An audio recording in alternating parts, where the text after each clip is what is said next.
Nahanni National Park Reserve.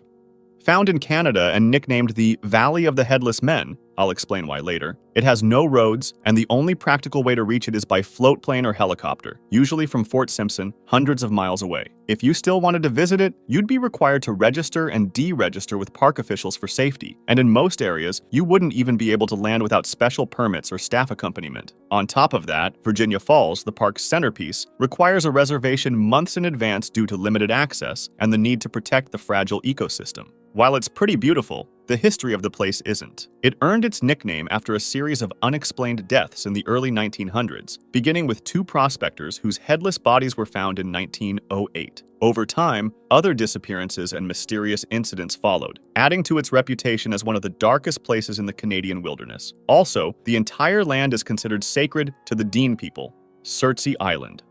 Surtsey is a volcanic island off the southern coast of Iceland that didn't even exist until the 1960s. It emerged from the sea during a volcanic eruption that started in 1963 and lasted almost 4 years. The eruption basically built up a brand new island from the ocean floor. Today, it's one of the most protected places on Earth. That's because scientists saw a rare opportunity, a completely untouched island, forming naturally from scratch. They declared it a nature reserve while it was still erupting, and it's been off-limits to the public ever since. Access is so restricted that only a small number of researchers are allowed to land there, and even they have to follow strict rules. They check all equipment and clothing to make sure they're not bringing in seeds or other life by accident. Even a tomato plant once grew from human waste left behind, and it was removed immediately. Medog. This remote country in southeastern Tibet, near the border with India, wasn't connected to the outside world by road until 2013. It's surrounded by steep Himalayan mountains and cut through by the Yarlung Tsangpo Grand Canyon, which is the world's deepest canyon. Before 2013, the only way in or out was by foot through multi-day treks over rugged terrain, but slides, heavy rain, and dense jungle made travel really dangerous. Even today, the road is often closed due to weather and unstable ground. This extreme isolation helped preserve both the region's environment and culture, so much so that the area is home to over 3,000 plant species and dozens of rare animals. What makes this area even cooler is its spiritual meaning. In Tibetan Buddhism, Medog is seen as a sanctuary, specifically a bayul, which is a hidden land meant to serve as a refuge during times of turmoil. Today, the small amount of people living there are mostly Changla speakers, descendants of migrants from Bhutan. Pitcairn Island. The Pitcairn Islands are technically part of the UK, but you'll find them isolated in the middle of the South Pacific, scattered across hundreds of miles of ocean. Of the 4 islands in the group, only Pitcairn Island is inhabited, and even then, just barely. In 2023, only 35 people lived there. That makes it the least populated territory in the world, with permanent residents. But getting there is where things get really difficult. First of all, there's no airport, no airstrip, and no deep-water port. The only way to reach Pitcairn is by boat, through a small spot called Bounty Bay, but you can't just sail up to it. Ships have to anchor offshore, and then people and cargo are moved to land by small longboats operated by locals. The surrounding coast is all steep cliffs and jagged rocks, so there's nowhere else to land. To even get to that point, most travelers have to fly to Mangareva, a remote island in French Polynesia that's 427 miles away, and then board the MV Silver Supporter, the only regular passenger and cargo ship that goes to Pitcairn. It only runs once a week, and the trip takes over 30 hours by sea. There are no other ways, and if bad weather hits, everything's delayed. Emergency evacuations show just how cut off Pitcairn really is. In 2014, someone who needed urgent medical care had to first go through a 335 miles open boat trip to Mangareva, before catching an air ambulance for another 975 miles to Tahiti. Pitcairn is so remote that even finding it was a challenge in history. Early explorers often mischarted it, and even Captain James Cook couldn't find it. Speaking of famous captains and ships, I want to give a huge thank you to the sponsor of today's video, World of Warships. If you haven't seen it, World of Warships is a massive multiplayer, free-to-play tactical game where you command a fleet of history's most iconic warships.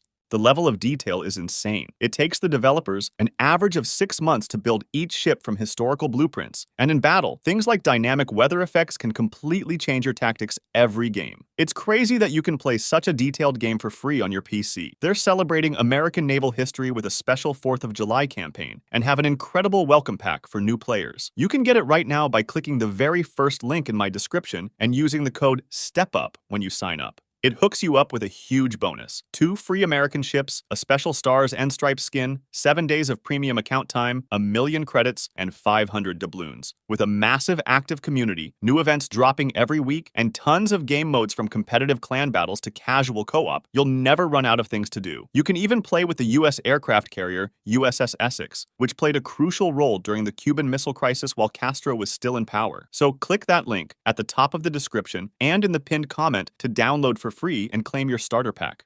Oh, and the game is available on consoles as well. A huge thanks again to World of Warships for sponsoring this video. Tristan da Cunha.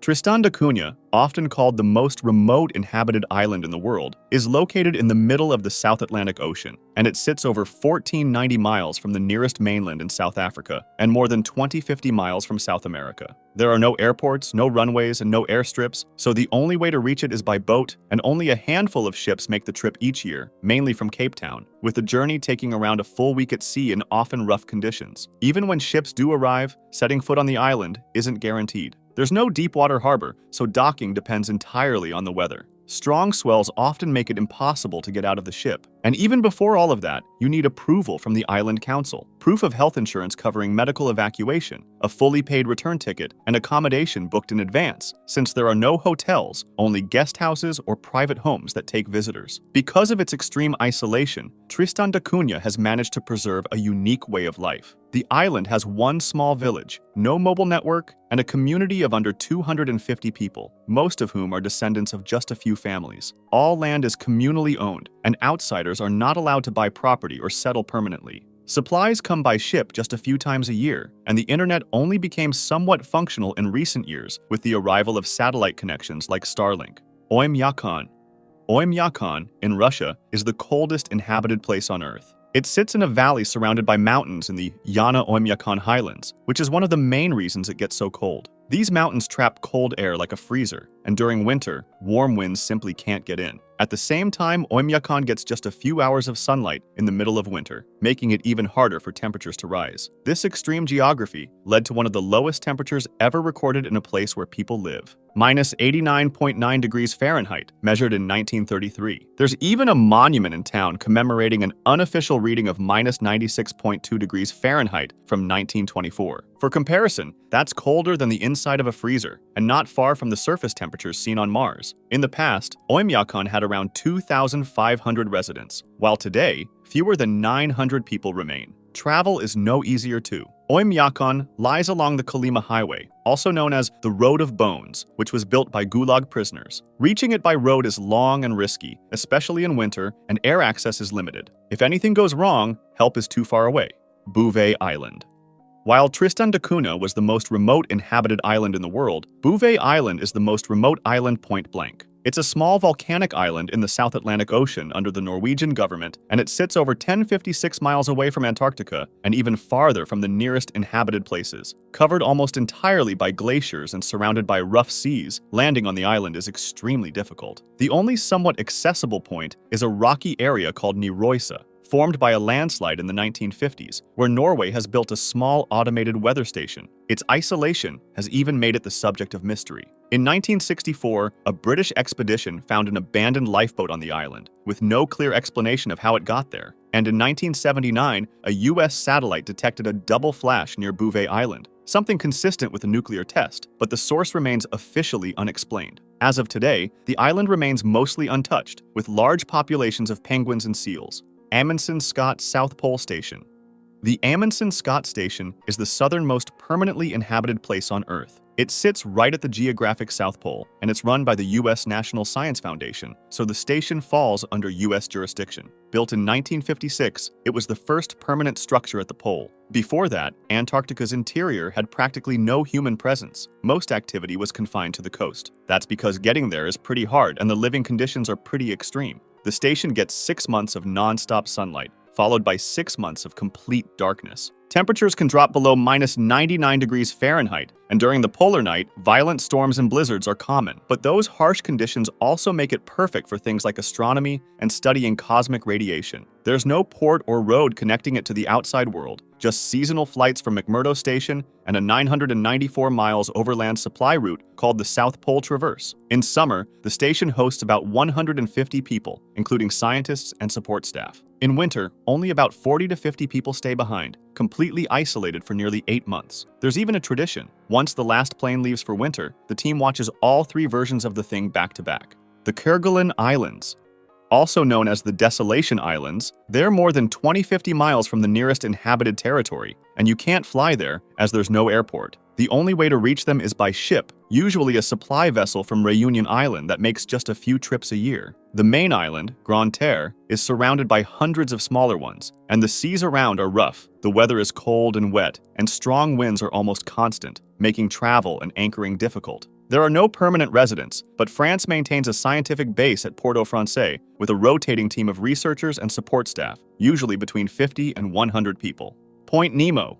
Point Nemo is the most unreachable point in any ocean. Located in the middle of the South Pacific, it's known as the oceanic pole of inaccessibility, the spot in the sea that's farthest from any land in any direction. If you were to fall off a ship here, you'd be about 1670 miles away from the nearest land in all directions. The 3 closest land points, tiny islands like Ducie, Motunui near Easter Island, and Maher Island off Antarctica, are so far that, at any given time, the nearest humans to Point Nemo might actually be astronauts flying overhead on the International Space Station. Because it's located in the middle of a massive rotating ocean current known as the South Pacific Gyre, the waters around Point Nemo are cut off from most nutrient flows. There's almost no marine life, no islands, no ships, and no aircraft routes passing nearby. It's essentially a biological desert, so much so that when satellites or space stations reach the end of their life, they are often guided to re-enter Earth's atmosphere and crash into the ocean around Point Nemo. Hundreds of decommissioned spacecraft lie at the bottom of the sea here, earning the region the nickname Spacecraft Cemetery. Even the International Space Station is planned to fall here when it's retired in 2031.